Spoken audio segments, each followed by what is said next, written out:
Assalamualaikum warahmatullahi wabarakatuh. Selamat pagi, Bapak Ibu dosen penguji dan dosen pembimbing yang terhormat.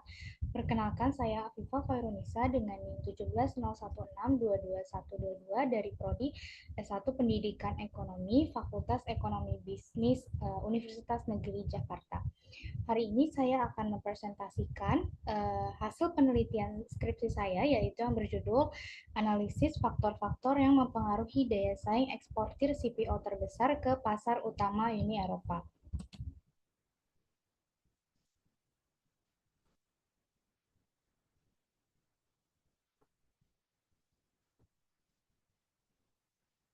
Sebelum sebelum itu, kita mulai dari latar belakang terlebih dahulu. Adanya dominasi eksportir CPO terbesar dunia ini belum menjamin daya saing yang stabil di pasar Uni Eropa. Eksportir CPO terbesar dunia bisa kita anggap yaitu ada Indonesia dan Malaysia yang menguasai lebih dari 83% produksi minyak sawit global. Karena CPO ini merupakan komoditas strategis yang berkontribusi besar terhadap perdagangan internasional serta penerimaan devisa negara produsen. Dan Uni Eropa ini juga menjadi salah satu pasar ekspor utama CPO sekaligus menerapkan standar keberlanjutan yang semakin ketat. Di sini ada diagram pangsa produksi minyak kelapa sawit. Di warna hijau tua itu didominasi oleh Indonesia sekitar 60%, 56,8%, 58,4%, dan di atasnya setelahnya ada Malaysia yaitu yang berwarna hijau muda sekitar 24 sampai 23 sampai 24%. Dan di sini tahun 2019 ini menjadi titik kritis ketika Uni Eropa mengklasifikasikan sawit sebagai High Indirect Land Use Change Risk Feedstock melalui kebijakan Renewable Energy Directive 2, yaitu yang menunjukkan adanya perubahan regulasi mempengaruhi daya saing ekspor. Lanjut, di sini ada 4 negara utama, yaitu dari Uni Eropa ada Belanda, Jerman, Italia, dan Spanyol yang menyerap sekitar 92 impor CPO dari Indonesia dan Malaysia. Seluruh pasangan perdagangan ini memiliki reveal comparative advantage lebih dari satu, di mana menunjukkan keunggulan komparatif. Namun, perkembangan nilai RCA selama tahun 2010 sampai 2024 ini tidak menunjukkan pola yang seragam. Bahkan sebagian pasangan perdagangan ini mengalami penurunan daya saing yang cukup tajam, tetapi pasangan lainnya menunjukkan peningkatan. Lalu faktor-faktor apa saja sih yang menyebabkan perubahan daya saing ekspor produsen CPO terbesar di pasar Uni Eropa selama periode 2010 sampai 2024? Dari penelitian saya dan dari latar belakang yang saya telah sebutkan, di sini tertera research gap di mana penelitian sebelumnya masih memiliki beberapa keterbatasan. Pertama, dalam studi Reveal Comparative Advantage atau RCA sendiri ini masih mengukur tingkat daya saing, tetapi belum menjelaskan faktor-faktor yang memengaruhi perubahan daya saing. Lalu ada studi dalam gravity model, ini masih menganalisis determinan ekspor menggunakan nilai atau volume ekspor, sehingga belum mengukur daya saing melalui indeks RCA. Lalu ada studi dari kebijakan Uni Eropa sendiri, Renewable Energy Directive kedua, ini mengkaji dampak kebijakan RED kedua ini secara terpisah dan belum mengintegrasikan faktor ekonomi serta kelembagaan dalam satu model. Lalu ada studi daya saing eksportir CPO terbesar ini, penelitian mengenai daya saing ekspor produsen CPO terbesar yang yang mengintegrasikan faktor ekonomi, kelembagaan, dan regulasi dalam satu model ini masih sangat terbatas. Sehingga belum ada penelitian yang mengintegrasikan economic distance, real effective exchange rate, rule of law, dan kebijakan Renewable Energy Directive 2 untuk menjelaskan reveal comparative advantage CPO eksportir terbesar ke pasar Uni Eropa periode 2010 sampai dengan 2024. Lalu ada novelty dari penelitian ini, yaitu yang pertama menggunakan RCA sebagai ukuran daya saing relatif. Mengukur daya saing eksportir CPO terbesar di pasar Uni Eropa menggunakan indeks RCA. Jadi bukan hanya berdasarkan nilai atau volume ekspor. RCA di sini mengukur posisi daya saing yang relatif, jadi bukan sekadar besarnya ekspor. Yang kedua, mengintegrasikan 4 dimensi penentu daya saing, yaitu menggabungkan economic distance, real effective exchange rate sebagai kondisi makroekonomi, ada rule of law sebagai kualitas kelembagaan, dan kebijakan renewable energy directive sebagai regulasi dari Uni Eropa. Ini memberikan gambaran yang lebih komprehensif mengenai faktor penentu daya saing CPO. Yang ketiga, mengakomodasi hubungan non-linear. Di sini, di penelitian ini menambahkan kuadrat economic distance untuk menguji apakah pengaruh economic distance terhadap daya saing bersifat tidak linear. Jadi semakin jauh jarak ekonomi belum tentu selalu menurunkan daya saing dengan pola yang sama. Yang keempat, ada analisis berbasis country pair, yaitu menggunakan 8 pasangan perdagangan antara produsen CPO terbesar dan 4 negara importir, terutama Uni Eropa, sebagai unit analisis. Grand Theory di sini saya menggunakan keunggulan komparatif dari Ricardo dan dari Balassa. Jadi negara ini akan mengekspor komoditas yang memiliki biaya peluang lebih rendah dibanding negara lain. Indonesia dan Malaysia memiliki keunggulan alami dalam produksi kelapa sawit sehingga menjadi eksportir utama dunia. Lalu ada reveal comparative advantage dari Balassa. Ini mengoperasionalisasikan teori ini. Jadi mengukur apakah keunggulan tersebut benar-benar tercermin dalam pola ekspor yang aktual. Lalu di sini support teorinya ada gravity model of trade dari Tinbergen, di mana arus perdagangan ini dipengaruhi oleh ukuran ekonomi dan hambatan perdagangan antar negara. Semakin besar hambatan perdagangan, semakin rendah intensitas perdagangan yang terjadi. Dan ini menjadi landasan untuk menjelaskan pengaruh economic distance, real effective exchange rate, rule of law, dan kebijakan renewable energy directive yang kedua terhadap daya saing ekspor. Jadi keunggulan komparatif ini menjelaskan mengapa Indonesia dan Malaysia ini unggul dalam CPO, sedangkan gravity model ini menjelaskan mengapa tingkat daya saingnya berbeda di pasar yang sama. Lalu ada landasan teori dari economic distance sendiri. Economic distance ini pakai gravity model of trade dan didukung oleh trade cost theory. Gravity model of trade dari Tinbergen ini mengatakan perdagangan dipengaruhi oleh ukuran ekonomi dan biaya perdagangan. Di mana jarak ekonomi naik, biaya logistik dan informasi juga pasti akan naik, lalu ekspor akan turun, serta RCA juga akan turun.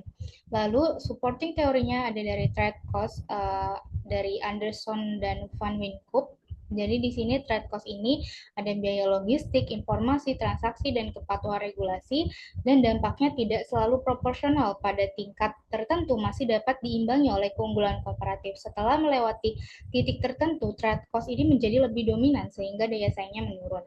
Jadi mekanismenya itu ketika economic distance naik, trade cost naik, mungkin di awal keunggulan komparatif ini akan mengkompensasi biaya atau RCA yang akan mengkompensasi biaya sehingga RCA-nya bisa stabil atau meningkat. Lalu setelah titik tertentu, trade cost ini akan mendominasi, maka dari itu RCA-nya menurun. Lalu ada beberapa studi empiris yang mengatakan bahwa pengaruh negatif economic distance terhadap ekspor sawit, dan juga ada yang mengatakan spesifikasi non-linear ini menghasilkan estimasi yang lebih akurat. Dari teori ini dan dari studi empiris yang sudah saya jelaskan, dimunculkan hipotesis pertama, yaitu economic distance berpengaruh secara non-linear terhadap daya saing eksportir CPO terbesar ke pasar Uni Eropa. Lalu ada teori dari real effective exchange rate terhadap daya saing ekspor CPO. Di sini saya memakai teori dari purchasing power parity atau triple P. Jadi nilai tukar ini mencerminkan harga relatif antar negara. Jadi apresiasi real menyebabkan harga ekspor relatif lebih mahal sehingga daya saingnya menurun. Kalau depresiasi real ini membuat harga ekspor lebih kompetitif sehingga daya saingnya meningkat. Jadi RIR digunakan untuk mempertimbangkan inflasi dan seluruh mitra dagang utama. Mekanismenya jika RIR apresiasi atau naik, harga ekspornya akan relatif lebih mahal dan daya saing RCA-nya akan turun. Lalu beberapa studi empiris juga mengatakan bahwa nilai tukar berpengaruh signifikan terhadap daya saing ekspor minyak sawit. Terus exchange rate mempengaruhi daya saing komoditas lemak dan minyak nabati. Lalu ada juga yang mengatakan nilai tukar berpengaruh negatif terhadap ekspor minyak sawit. Dari teori dan studi empiris terdahulu dimunculkan hipotesis kedua, yaitu RIR berpengaruh negatif terhadap daya saing eksportir CPO terbesar ke pasar Uni Eropa. Lalu dari variabel ketiga, the rule of law terhadap daya saing ekspor CPO. Di sini saya memakai teori New Institutional Economics dari North, di mana kualitas institusi menentukan biaya transaksi dalam perdagangan. Rule of law yang kuat itu akan meningkatkan kepastian hukum dan efektivitas kontrak. Jadi kepastian hukum ini akan mendorong efisiensi perdagangan dan memperkuat daya saing ekspor. Mekanismenya, jika institusinya kuat, prosesnya pasti lebih efisien, kepercayaan pasarnya juga akan meningkat, dan daya saingnya juga akan meningkat. Jika di balik institusinya lemah, ketidakpastian dan risikonya juga akan tinggi, hambatan perdagangan tinggi, serta daya saingnya akan menurun. Dan beberapa studi empiris ini mengatakan bahwa implementasi sertifikasi palm oil Indonesia ini masih lemah, sehingga kredibilitas di pasar Uni Eropa menurun. Lalu Malaysia yang lebih adaptif terhadap regulasi Uni Eropa justru memperkuat daya saingnya. Jadi rule of law berpengaruh positif terhadap daya saing eksportir CPO terbesar ke pasar Uni Eropa di hipotesis ketiga. Lanjut dari Renewable Energy Directive kedua terhadap daya saing ekspor CPO. Di sini ada teori dari non-tariff measure dan green protectionism, di mana hambatan perdagangan modern ini semakin banyak berbentuk regulasi dan standar lingkungan. Jadi Renewable Energy Directive 2 ini mengklasifikasikan minyak sawit sebagai high indirect land use change risk feedstock. Terus kebijakan tersebut juga meningkatkan persyaratan akses pasar bagi eksportir CPO. Lalu ada penelitian yang mengatakan metodologi indirect land use change tidak diterapkan setara kepada misalnya rapeseed oil, terus dan lain-lainnya gitu, dan berpotensi menjadi diskriminatif. Dan secara mekanisme RED 2 ini akan membatasi akses pasar bukan melalui tarif, tetapi melalui standar keberlanjutan, lalu menciptakan eksklusi sistematis terhadap CPO, yang mengakibatkan RCA dari CPO Indonesia dan Malaysia akan turun. Terus dari studi empiris juga mengatakan bahwa RED 2 ini menurunkan ekspor dan menekankan posisi daya saing sawit di pasar Uni Eropa. Dari sini dimunculkan hipotesis keempat, yaitu RED 2 berpengaruh negatif terhadap daya saing eksportir CPO terbesar ke pasar Uni Eropa. Dan ini kerangka teori yang saya gunakan. Pertama, di variabel independen pertama ada economic distance, yaitu hubungan linear dan non-linear. Hipotesisnya negatif, arahnya negatif. The real effective exchange rate untuk variabel independen kedua, arahnya negatif. Ada rule of law sebagai variabel independen ketiga, arahnya positif. Yang keempat ada renewable energy directive kedua sebagai variabel independen keempat dengan arah yang negatif terhadap Y, daya saing ekspor CPO atau rival comparative advantage-nya.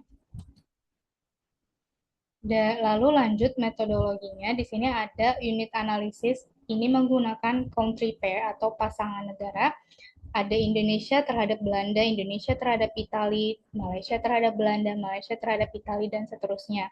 Periode penelitian ini dari tahun 2010 sampai dengan 2024. Observasi regresinya ini dari 2011 sampai 2024 karena kebijakan Renewable Energy Directive ini akan dilekkan 1 tahun. Jadi total observasinya terdapat 112 atau 8 country pairs dikali 14 tahun. Teknik samplingnya menggunakan purposive sampling. Lanjut, sumber datanya ini RCA diambil dari UN Contract dari kode HS 151110, yaitu minyak kelapa sawit mentah. Sedangkan economic distance sendiri dari World Bank WDI.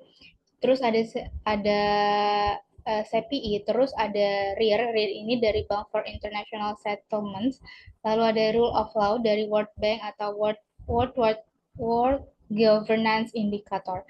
Terus yang red 2 ada dari European Commission. Ini variabel atau definisi operasional dari daya dari masing-masing variabel. Ada daya saing ekspor RCI sebagai Y sendiri, dirumuskan sebagai berikut: economic distance, real effective exchange rate, rule of law, dan kebijakan rate 2. Lalu metodologinya di sini saya akan melakukan uji pemilihan model terlebih dahulu, yaitu ada uji Chow, uji Hausman, dan uji LM. Uji persyaratan dilanjutkan dengan uji persyaratan regresi, yaitu ada uji normalitas, uji multikolinearitas, dan uji heteroskedastisitas.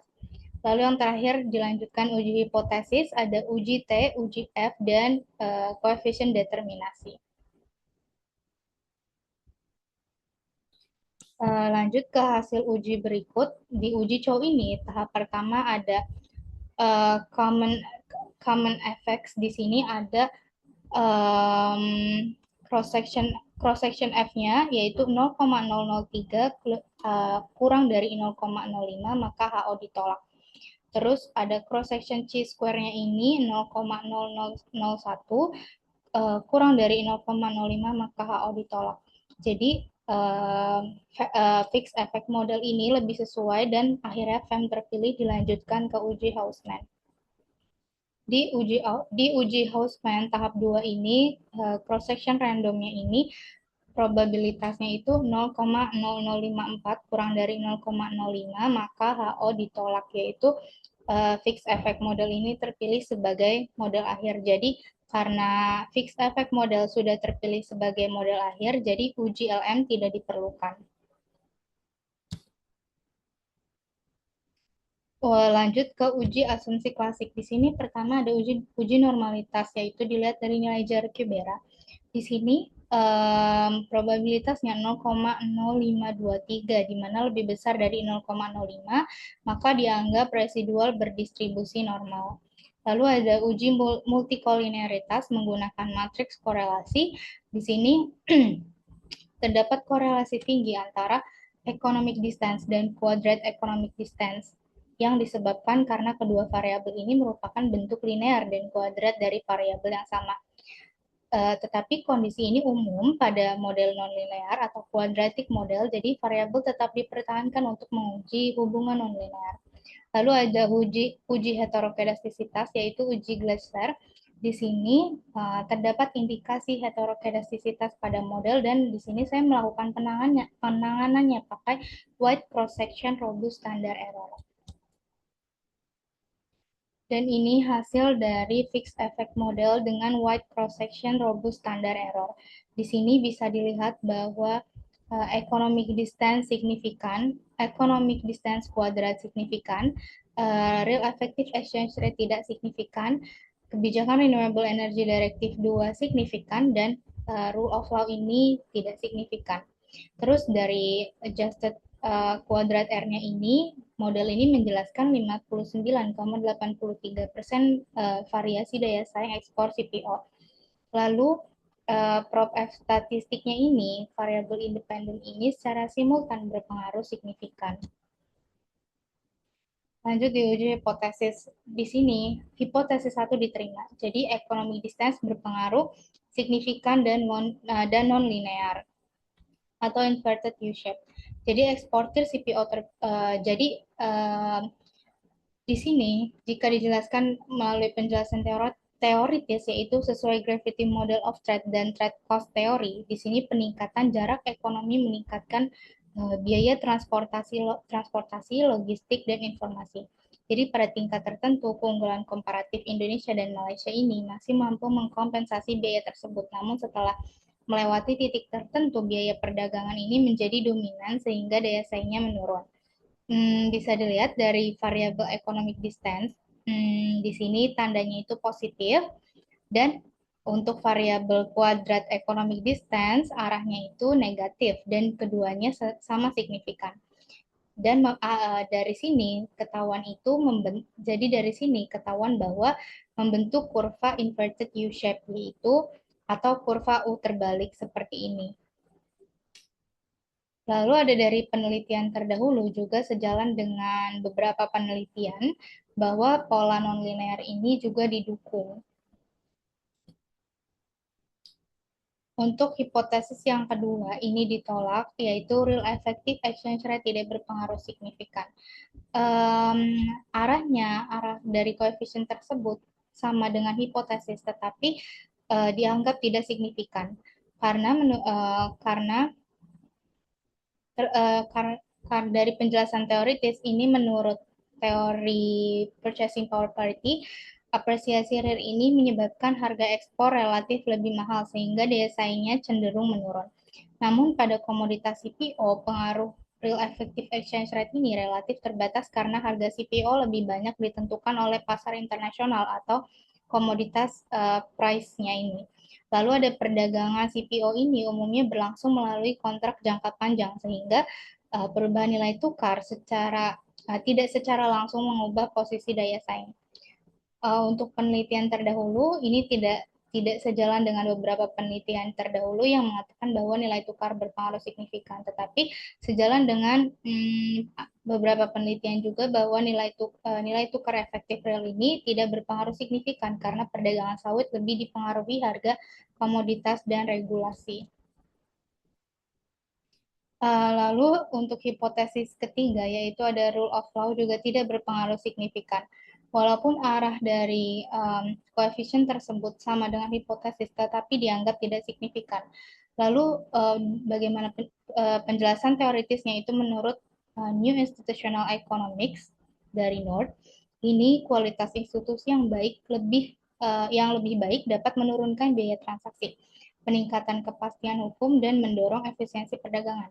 Namun, pada perdagangan CPO ini ke Uni Eropa, daya saing yang lebih banyak dipengaruhi oleh faktor pasar dan regulasi keberlanjutan.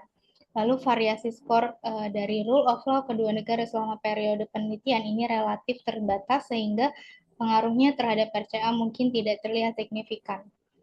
Untuk penelitian terdahulu tidak sejalan dengan beberapa penelitian yang mengatakan kualitas institusi dan kepastian hukum dapat meningkatkan kinerja perdagangan dan daya saing ekspor. Tetapi sejalan dengan beberapa penelitian yaitu permasalahan daya saing sawit tidak hanya ditentukan oleh kualitas institusi, tetapi juga dipengaruhi oleh aspek sertifikasi, regulasi keberlanjutan, dan akses pasar internasional. Untuk hipotesis keempat, kebijakan Renewable Energy Directive ini berpengaruh negatif dan signifikan.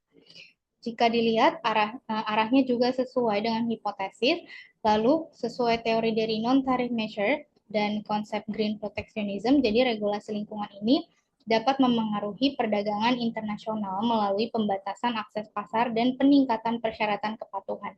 Jadi kebijakan Renewable Energy Directive 2 ini mengklasifikasikan minyak sawit sebagai high indirect land use change risk feedstock sehingga memperketat akses CPO pada pasar biofuel Uni Eropa. Terus pemberlakuan RED 2 ini menyebabkan nilai RCA CPO cenderung menurun dibandingkan periode sebelum kebijakan diterapkan. Dan sejalan dengan penelitian terdahulu yaitu regulasi keberlanjutan Uni Eropa dan hambatan non-tarif memberikan tekanan signifikan terhadap ekspor maupun daya saing CPO Indonesia dan Malaysia di pasar Uni Eropa. Untuk uji hipotesis, di sini uji F dalam simultan nilai probabilitasnya sebesar 0,000 kurang dari 0,05 menunjukkan bahwa model penelitian secara keseluruhan layak digunakan untuk menjelaskan variasi daya saing ekspor CPO. Lalu ada koefisien determinasi untuk angka dari adjusted R kuadrat ini 0,5983 atau menunjukkan bahwa sebesar 59,83% variasi daya saing ekspor CPO terbesar di pasar utama Uni Eropa dapat dijelaskan oleh variabel economic distance, RIR, rule of law, dan RED 2. Jadi sebesar 40,17% dijelaskan oleh faktor lain. Jadi kesimpulannya adalah hipotesis 1 diterima atau economic distance berpengaruh signifikan terhadap daya saing eksportir CPO ke pasar utama Uni Eropa. Hubungannya juga bersifat non-linear atau inverted U-shape, menunjukkan adanya titik balik ketika biaya perdagangan mulai mendominasi manfaat perdagangan. Lalu hipotesis kedua dari real effective exchange rate ditolak karena tidak berpengaruh signifikan terhadap daya saing ekspor CPO maupun meskipun koefisien menunjukkan arah negatif sesuai hipotesis. Lalu untuk hipotesis ketiga dari rule of law tidak berpengaruh signifikan terhadap daya saing ekspor CPO meskipun koefisien menunjukkan arah positif sesuai hipotesis. Dan yang terakhir, hipotesis keempat diterima, yaitu kebijakan renewable energy directive kedua berpengaruh negatif dan signifikan terhadap daya saing eksportir CPO ke pasar Uni Eropa. Terima kasih. Cukup sekian presentasi uh, tentang penelitian skripsi saya. Saya mohon maaf apabila terdapat banyak kekurangan. Terima kasih. Wassalamualaikum warahmatullahi wabarakatuh.